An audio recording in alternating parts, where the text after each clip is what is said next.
Hello guys, today you'll learn what to do if your SD card is not recognized. Of course, here we've got the Panasonic HC-VX3E-K camera. So as you can see here, I've got the SD card adapter with the microSD card inside. So if you plug in your SD card, sometimes you'll get this alert. No card. Instead of getting card inserted, or you may have some alert that card doesn't work or something like that. My card does work, but I can format it and I will show you how to do so.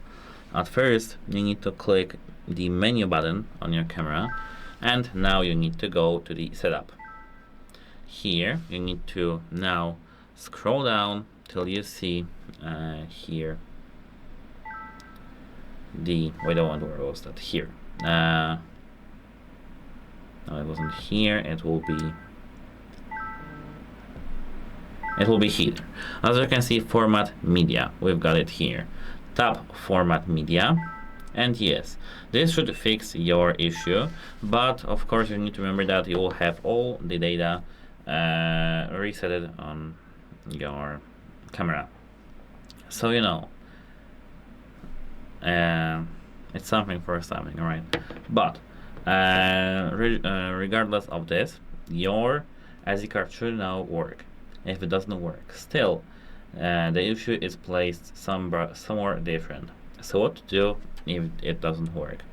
Check different SD card or different adapter, or just try different combinations, and if different combination works, it's your card issue. But if different combinations work, this issue is with your placed in your camera strictly, and you need to contact device support because your device is broken. Only the format can do something, because we don't have any options here in the menu placed that can be useful to fix our SD card. Let me even show you this. As you can see here, they have only the media status and number reset, which is, as you can see, something different. As you can see, we don't have anything different. We just have the software information or update version, but it's not about it. And you can of course try to do a software update, but I don't think it's that useful. That's it. Hope it helps you, and goodbye.